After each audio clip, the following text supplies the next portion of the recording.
YouTubers, this is Mir once again with another one of my films you must see before you die. This one's episode number 3. We're going to look today at Michelangelo Antonione's December 18th, 1968 release of the movie Blow Up, starring Vanessa Redgraves of the very famous Redgraves acting family in England, David Hemmings, Verushka, Sarah Miles, John Castle, and Peter Bowles.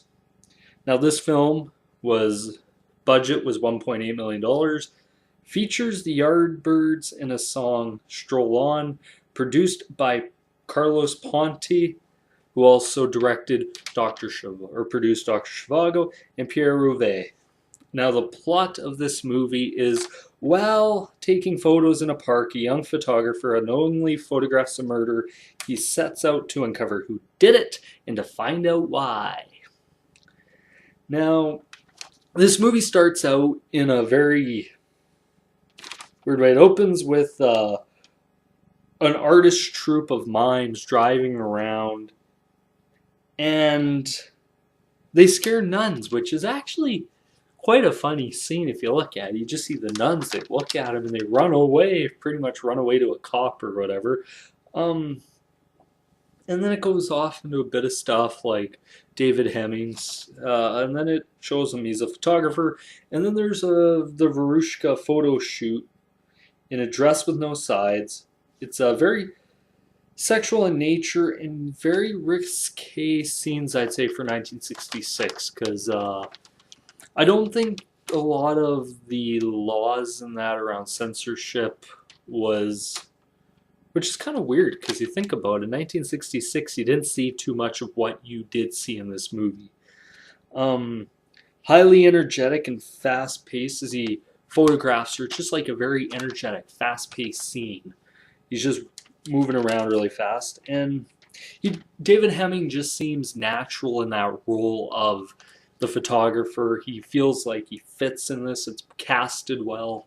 And I think this is one film where I actually look at all the characters and say it's casted well. It's something I didn't mention in my True Romance one and Rope, is that this was a very well casted movie, and I think great movies are well casted.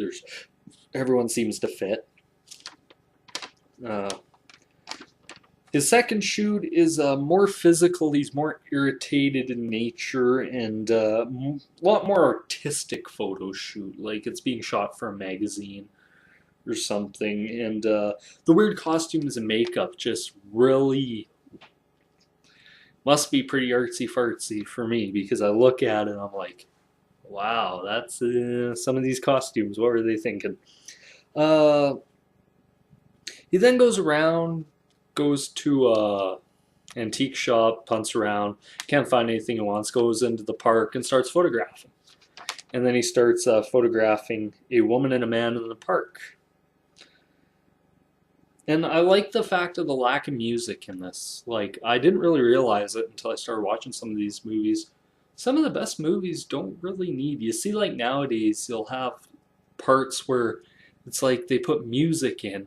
It's like the good movies can build suspense without music or any tone, or just fade it in. But yeah, like I seen Godzilla tonight, and there was points in that movie where it's like, wow, they really did pipe in the music into this. Lack of music adds suspense. She desperately wants the film reel back right away. Wants the film, all that. It's a very well shot scene because it's showing different angles where he took the photos from, like from behind different trees. It's he almost sort of feels like a peeping Tom in a way.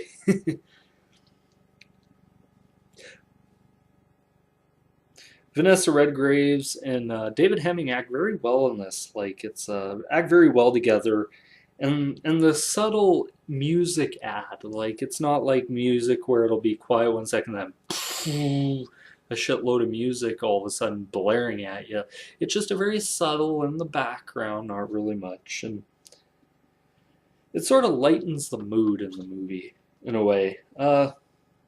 She does get irritated by him stalling, giving her film reel back. A great dialogue with her about his wife and describing The beautiful girls in the music scene where he directs her is good.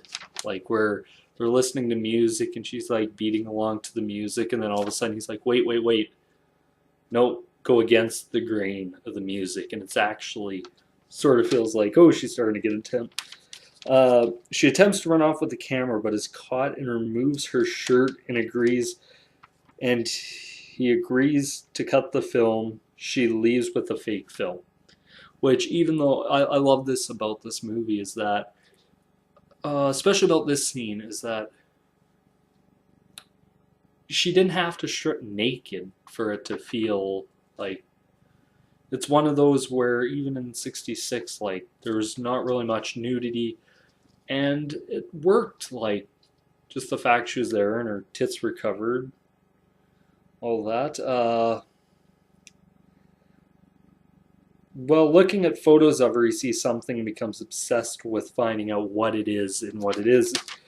And he's really. And then he discovers a murder being committed. Like, a guy's lying there. And he, like, blows this film up so many times, which back then it's like, now you just use a digital camera, just zoom, zoom, zoom, zoom, zoom. There they had to find a certain part of the film, put a drop behind it, blow it up, and it was a big procedure back then. Bruce scenes the girls trying to rip off their clothes and trashing his place, and the only nudity in the film, which is weird. It's just a very weird section. Like they just pretty much he falls asleep. So he finds the body in the park, and the use of no music is excellent to build suspense. Like he just looks there and he's like, oh my god, there's a dead body. He comes back to his place. The pictures were stolen. He's kind of upset. A great performance of the Yardbirds with Jimmy Page, Jeff Beck, and Jeff Beck destroys his guitar. It's kind of fun. And ends with mimes playing tennis, and it pans out with a shot of Hemming leaving the park. Now, it's actually a really good film. It was nominated for 2 Oscars. Features the Yardbirds in it. And there's some really memorable quotes from this movie, and some of these are just quirky. They're just English, something about it. And he's like talking to a lady, I need to move out of this area. She's like, why? There are queers and poodles there. And another line, he's sitting in a restaurant or whatever, and he's talking to a guy, and he's like, oh, these beautiful women you're around. It's like, I need to get away from these bitches. And then there's another line where it's like, nothing like a disaster to sort things out in life. This film, fantastic. It's a great film. It's really did Vanessa Redgraves and David Hemming. This launched. Vanessa Redgraves, as I said, was from a very well-to-do English acting family of many actors. Michael Redgrave starred in The Dan Busters. It's one of the films I remember. David Hemmings was a sort of, you'd say, a B-level actor. Wasn't even a top-end actor in anything, or on stage or anything. And Antonioni gave him the chance because Michelangelo Antonioni wanted Sean Connery to play David, or to play the main role. Only problem was he didn't give Connery a full script, and so Connery refused to do the movie. And I think he also refused to give Connery the full script. This is the first of Michelangelo Antonioni's 3 English films. The other 2 would be Zabriskie Point and also The Passenger, 1975 film. This is a very good film. I really enjoy it. It's probably in my top 50 films of all time. I just love these films. It's kind of interesting to see where films have gone over years past and really get into it. This one flowed well. Like, it actually did flow well. The music was good. The lighting was good. It was a very well-produced film. Now, if I had to give it a grade out of 10, I'd probably give it. I'd give it a 7 out of 10. It's a very good film. Even though it's English and all that, there are parts to it I really enjoy. Yeah, so this is once again my thoughts and opinion on Michelangelo Antonione's 1966 masterpiece, Blow Up. Be sure to like, comment, favorite, subscribe down below. Once again, this is me here.